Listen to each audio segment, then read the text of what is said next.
एक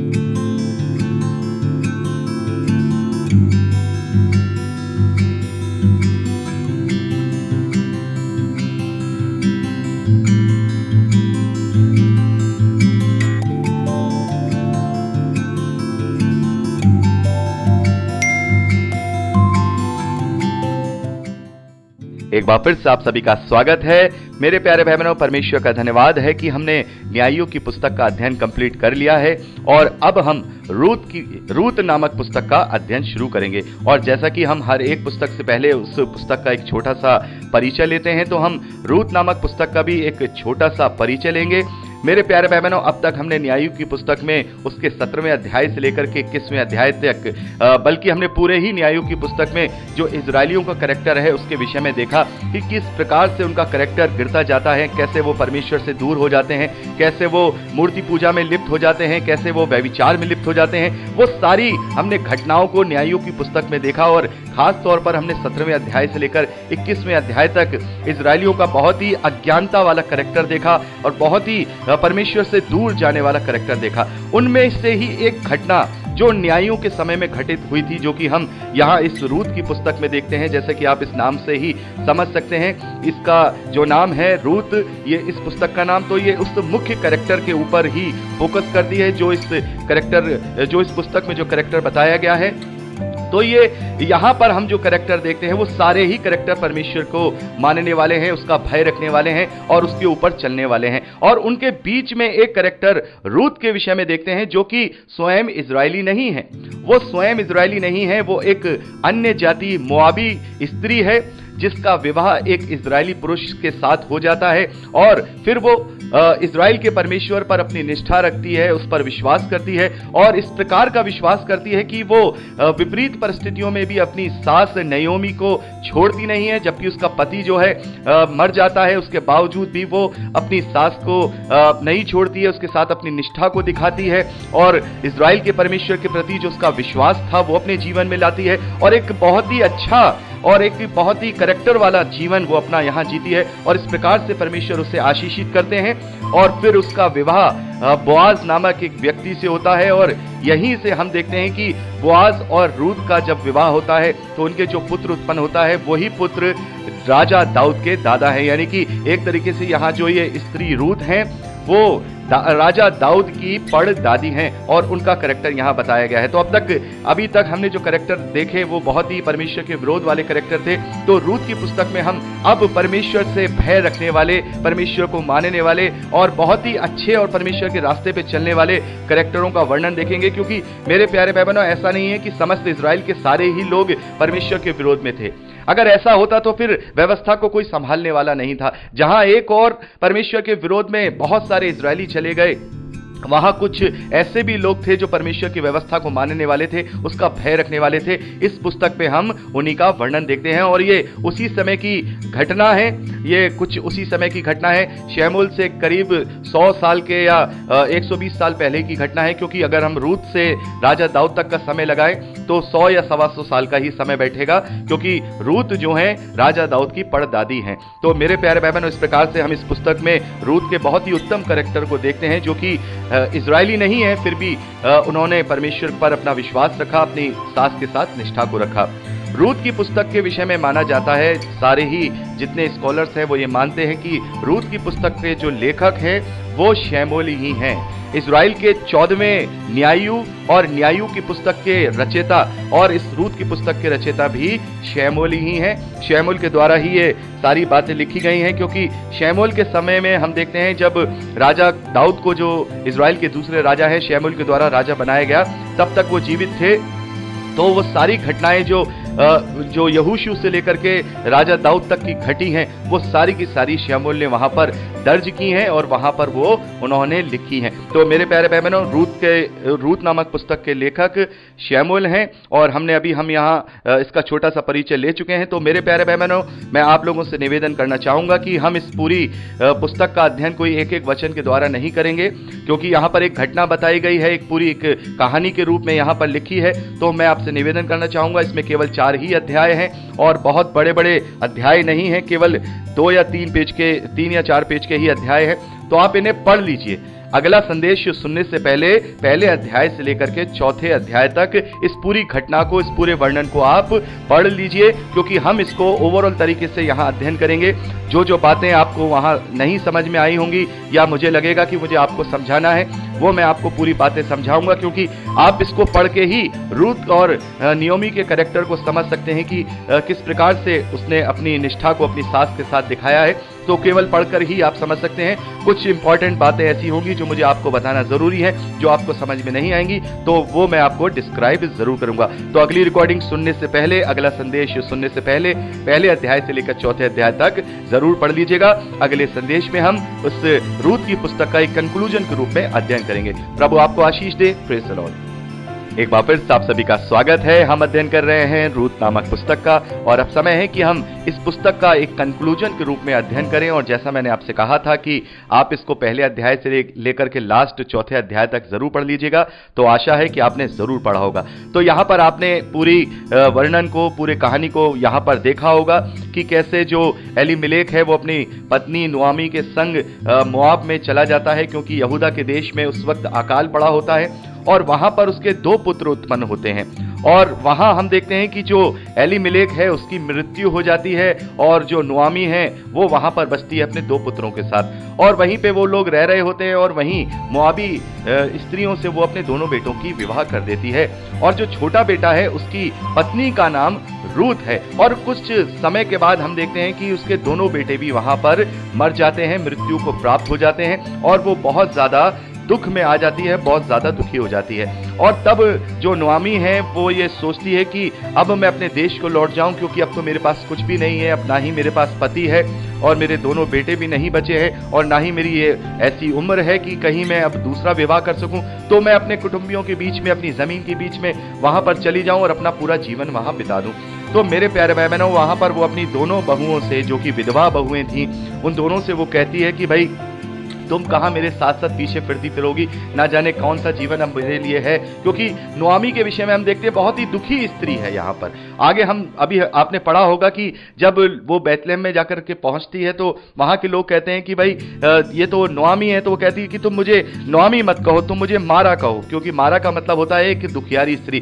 तो वो बहुत दुखी है, और इस वक्त आप समझ सकते हैं जिसका पति ना रहे, जिसके 2 बेटे हैं वो भी मर गए हों, तो उस स्त्री का दुख क्या हो सकता है, हम समझ सकते हैं। बहुत दुखी स्त्री है, और उसी दुख में होकर के वो अपनी दोनों बहुओं से, जो कि विधवा हो चुकी हैं, उनसे कहती हैं कि भाई अब तुम यहाँ अपने अपने मायके चली जाओ और अपने अपने लिए जो भी तुम्हारी रीति नियम है उसके हिसाब से अपना विवाह करो, तुम मेरे साथ अपना जीवन क्यों बर्बाद कर रही हो। तो वहां पर हम देखते हैं कि जो उसकी बड़ी बहू थी वो तो अपने वापस चली जाती है, लेकिन जो छोटी बहू जिसका नाम रूथ है वो कहती है कि मैं तुझे नहीं छोड़ूंगी, मैं ना तुझे छोड़ूंगी और जिस यहोवा परमेश्वर को मैंने माना है उसको भी नहीं छोड़ूंगी, मैं तेरे साथ बेटी बनकर तेरे साथ हमेशा अपना जीवन जीऊंगी। तो यहाँ पर हम देखते हैं कि एक स्त्री जो कि अन्य जाति से आई है, वो परमेश्वर को जानती है, तो उसके ऊपर कैसा प्रभाव पड़ रहा है, कैसा प्रभाव पड़ रहा है कि वो परमेश्वर का भय उसके जीवन में ऐसा है कि वो अपनी सास को बिल्कुल अकेला छोड़ना नहीं चाहती, क्योंकि वो जानती है कि पता नहीं आगे चल के इसका क्या होगा। वो चाहती तो वहां से निकल करके अपनी जिंदगी नई तरीके से शुरू कर सकती थी, दूसरी शादी करके अपने जीवन को जी सकती थी, वो आजाद थी, लेकिन वो वहां पर अपने कर्तव्यों को, अपनी निष्ठा को पूरी रीति से बनाई हुई है। मेरे प्यारे भाई बहनों, यहां पर यह पता लगता है कि कभी कभी ऐसा होता है कि जो लोग परमेश्वर के नाम को जानते हैं वो लोग परमेश्वर की आज्ञाओं को नहीं मानते, लेकिन जो लोग परमेश्वर के खोजी होते हैं वो परमेश्वर की आज्ञाओं को बड़ा ही मजबूत तरीके से पकड़ कर चलते हैं। और ऐसा कई बार देखने में आता है, और मैं हमेशा इस बात को देखता हूं कि जो मसीही परिवारों में जन्मे हुए बच्चे हैं या मसीही परिवारों में जन्मे हुए जो विश्वासी हैं, उनके विश्वास से प्रबल उनके विश्वास हैं जो लोग दूसरी जातियों में से आकर प्रभु को ग्रहण करते हैं। वो लोग पूरी रीति से बाइबल के वचन को अपने जीवन में लागू करते हैं और प्रभु के पीछे चलते हैं। लेकिन विडंबना यह है कि जिनके पास पहले से ही वो नाम है, उस नाम की वो कदर नहीं करते, उस नाम को वो व्यर्थ ठहराते हैं। और सेम यहाँ पर हम क्या देख रहे हैं, यहाँ ये हम देख रहे हैं कि एक तरफ इजरायलियों का कैरेक्टर पूरी तरह से गिरता जा रहा है, और एक तरफ अन्य जाति स्त्री जो परमेश्वर यहोवा को जानती है वो अपने कर्तव्यों में उस यहोवा के वचनों को जान करके उसको पालन कर रही है। क्योंकि जब वो उस घर में ब्याह करके आई होगी तब वहां पर हम कहेंगे आराधना का माहौल होता होगा, वहां पर बातें होती होंगी, परमेश्वर परमेश्वर की व्यवस्था की चर्चा होती होगी, सब बात वहां पर होती होगी, और जो नयोमी की जो बहू है रूत, वो सुनती होगी। तो यहां पर हम उसका कैरेक्टर देखते हैं, इस प्रकार से वो नहीं जाती है अपने मायके वापस, और वो अपनी सास नओमी के साथ बेथलेहम में आ जाती है, और बेथलेहम में आकर के वो रहने लगती है। आप इसे पहले अध्याय में पढ़ चुके होंगे। उसके बाद हम दूसरे और तीसरे अध्याय में रूत और बोआज के विषय में देखते हैं। ये बोआज कौन है? आप पढ़ करके तो समझ ही गए होंगे ये बोआज कौन है। ये बोआज जो है नोआमी के पति एलीमेलेक का रिश्तेदार है, एलीमेलेक का निकट का रिश्तेदार है। हम ये भी कह सकते हैं कोई कजिन हो सकता है, या हो सकता है कि दूसरा रिश्तेदार है, लेकिन एक निकट रिश्तेदार है। और यहां पर हम देखते हैं कि इस वक्त रूत बहुत ही परेशान है, क्योंकि नओमी के पास कुछ भी नहीं है। और हमें पढ़ने से ये पता लगता है कि उन्होंने अपना खेत वगैरह भी, जो उनकी भूमि थी जो उन्हें मिली हुई थी, वो भी उन्होंने बेच दी थी, वो भी बेच डाली थी। तो यहां पर अब क्या होता है, एक संजोग बनता है। एक संजोग ये बनता है कि रूत जो है अपनी सास से ये कहती है कि मुझे खेत में जाने दे, कि मैं वहां पर बालियों को चुन लूं। मेरे प्यारे भाई बहनों, जैसा कि हमने लय व्यवस्था उसके 19वें अध्याय में पढ़ा था कि परमेश्वर ने इजरायलियों को ये आदेश दिया था कि तुम अपनी जब फसल काटो तो सारी की सारी बालियां मत काट लेना, और जो बालियां नीचे की जमीन पे गिर जाएं उन्हें मत उठाना। यह परमेश्वर का निजाम था मेरे प्यारे भाई बहनों, ऐसे मजबूर और ऐसे परेशान लोगों के लिए यह निजाम था कि ऐसे गरीब लोग जाएं और उन बालियों को चुन लें और अपना घर का वो खर्चा चला सकें। तो इजरायली ऐसा ही करते थे कि वो लोग जब फसल काटते थे तो जो बालियां गिर जाती थी, जैसे गेहूं की बालियां हैं या किसी और बाजरे की बालियां हो या कोई भी फसल वहां होती हो, जब वो जमीन पे गिर जाती थी तो वो इजरायली उन्हें बटोरते नहीं थे, बल्कि जो गरीब लोग होते थे वो आ करके बटोरते थे। तो वहां पर ऐसा संयोग होता है कि रूत जिस खेत में बालियां को बीनने के लिए जाती है, वो खेत बोआज नामक एक व्यक्ति का था, जो कि उसके ससुर का निकट कुटुंबी, या कि हम कहें उसका निकट रिश्तेदार था। और ये बात हम देखते हैं कि रूत के विषय में पूरे बेथलेहम में ये चर्चा हो गई थी कि ये मोआबी स्त्री है और जवान स्त्री है, उसके बावजूद भी इसने अपने कैरेक्टर को बचाए रखा है। ना तो इसने कोई इस प्रकार का गलत कैरेक्टर दिया, ना ही किसी दूसरे पुरुष की तरफ देखा। ये अपनी सास की सेवा करती है। तो जो रूत है उसके कैरेक्टर का वहां पर पूरी प्रशंसा वाला कैरेक्टर था। तो बोआज को जब उसके बारे में पता लगा तो उसको भी बड़ी खुशी हुई, और बोआज को पता लग गया तो भाई ये तो मेरे ही रिश्तेदारों की बहू है, और एक अन्य जाति होने के बावजूद ये मेरे पास यहाँ आई है। तो वो काफी उसकी वहाँ उसका फेवर करता है और उसे वहाँ बीनने देता है, खाने पीने को भी देता है, सारी चीजें देता है। और वहाँ इस प्रकार से ये रूत और बोआज की मुलाकात होती है। तो मेरे प्यारे भाई बहनों, आपको एक जो शब्द है उस पर थोड़ी सी आपत्ति हुई होगी। जब बोआज रूत से मिलता है तो उससे कहता है, हे मेरी बेटी, हे मेरी बेटी। तो यहाँ पर आप लोगों को हो सकता है, क्योंकि हम इंडियन कल्चर में रहते हैं, तो आगे चल के बोआज और रूत का विवाह होता है, तो यहाँ जो बोआज है वो रूत से बेटी कहकर के संबोधित करता है। तो ये कुछ अटपटा सा लगता है। लेकिन मेरे प्यारे भाई बहनों, यहाँ पर हम देख रहे हैं कि बोआज की नजर को यहाँ पर दिखाया गया है, उसकी दृष्टि को दिखाया गया है, क्योंकि बोआज की उम्र 40 से 45 या 50 साल के आसपास है, और जो रूत है वो अभी जवान है, संभवतः 25 से 30 साल की है। तो यहां पर हम देख रहे हैं कि बोआज उस पर गलत दृष्टि नहीं डाल रहा। तो ये तो अच्छी बात हमें यहां देखने को मिल रही है कि वो उसके ऊपर गलत दृष्टि नहीं डाल रहा है, बल्कि उसे अपनी निकट रिश्तेदार समझ करके एक तरीके से उम्र के लिहाज से उसको बेटी कह रहा है, क्योंकि वो उसका जो उम्र का जो डिफरेंस है वो 15 से 20 साल का है। तो मेरे प्यारे भाई बहनों, यहां पर हम देखते हैं इस प्रकार से यहां कैरेक्टर दिखाई दे रहे हैं कि जो रूत है उसका कैरेक्टर यह है कि वो किसी और की तरफ नजर उठा के नहीं देखती, एक विधवा का जीवन अपनी सास के साथ दुख में रह करके बिता रही है। यहाँ बोआज का कैरेक्टर देखते हैं कि वो भी बहुत ही अच्छा कैरेक्टर है, कि भाई वो भी उसकी तरफ गलत दृष्टि करके नहीं देखता है। और हम देखते हैं ये बात जब नओमी को पता चलती है कि भाई ये तो मेरा निकट रिश्तेदार है, तो व्यवस्था के अनुसार मेरे प्यारे भाई बहनों, जैसा कि हमने लय व्यवस्था उसके 25वें अध्याय में पढ़ा है, और आशा करता हूं कि आपने इसे पढ़ा होगा। अगर नहीं पढ़ा है तो मैं बताना चाहूंगा कि इजरायलियों के लिए यह व्यवस्था थी, यदि कोई कंगाल होकर के अपनी जमीन बेच देता है तो उसकी जमीन को छुड़ाने के लिए उसका जो सबसे निकट का रिश्तेदार होता है उसे छुड़ाने वाला कहा जाता है। यानी कि वो उसके लिए जमीन जिसको बेची है उससे छुड़ा करके वापस उस परिवार को दे दे, ताकि इजराइल की जमीन किसी अन्य जाति के पास ना जाने पाए। तो इजरायली अपनी जमीन किसी दूसरे गैर यहूदी को नहीं बेच सकते थे। अगर उन्होंने किसी इजरायली को ही बेची है तो कोई छुड़ाने वाला उसे छुड़ा लेता था। तो नओमी को यह पता चलता है कि बोआज तो काफी धनवान है और वो हमारा जमीन छुड़ाने वाला सबसे निकट का रिश्तेदार है।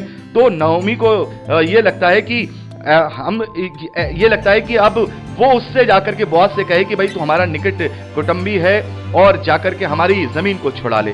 और उसके लिए वो कहती है, उसके मन में ये प्रपोजल आया कि भाई ये कब तक मेरी अपने जीवन को ऐसे ही जीती रहेगी। और बोआज जो है एक अच्छा आदमी है, धनी व्यक्ति है और अच्छी उसकी नज़र है और वो हमारा निकट कुटुंबी और हमारी ज़मीन को छुड़ाने वाला भी ठहरा है, तो क्यों ना इनका संबंध कर दिया जाए, इनको शादी कर दी जाए। तो इसी तरीके से जो भी उनकी वहाँ रीत हुआ करती थी, यहाँ तीसरे अध्याय में आपने पढ़ा होगा, नुआमी जो है रूत को सलाह देती है कि वहाँ जाकर तुम उसके पाँव के उघाड़े लेट जाना। तो यहाँ पर जो आपको लग रहा होगा कि पाँव उघाड़े लेट जाना, तो ये उसके चरणों में आकर के बैठ जाती है। तो आपने यहाँ गलत मत सोचिएगा, उसके चरणों में आकर के बैठ जाती है और उसके साथ कोई वहाँ गलत नहीं कहती, वो कहती है तू मुझ पर चादर डाल दे, यानी कि तू अब मुझे अपना ले, मुझसे विवाह कर ले। तो देखिए बोआज का कैरेक्टर देखिए, यहाँ पर बोआज की नजर अभी भी कितनी शुद्ध है, कितनी साफ है कि वो उस स्त्री के ऊपर अपनी गलत नजर नहीं डाल रहा है। वो कह रहा है कि नहीं, एक और है जो तुम्हारा जवान है, वो तुम्हारा निकट कुटुंबी है और मैं उससे पूछ लेता हूं कि वो तुझे अपना ले, तेरी जमीन को, तेरे ससुर की जमीन को छुड़ा ले। तो यहाँ पर आप तीसरे अध्याय में इसी बात को देखते हैं कि बोआज वहां पर भी उसको गलत दृष्टि से नहीं देखता है, वहां भी कहता है कि हे मेरी बेटी तू अब मैं तेरे लिए दूसरा और कोई देखूंगा, क्योंकि वहां बोआज ये कह रहा है कि मेरा कोई मेल नहीं है, इसको ये जवान स्त्री है तो किसी जवान जो कुटुंबी है उसके साथ ही विवाह हो जाए। तो ये बात आप यहाँ पर पढ़ते हैं, लेकिन बाद में हम देखते हैं कि सारी चीजें होती हैं, वो जो दूसरा कुटुंबी आता है, दूसरा रिश्तेदार जो आता है वो मना कर देता है कि उसके पास इतना पैसा नहीं था।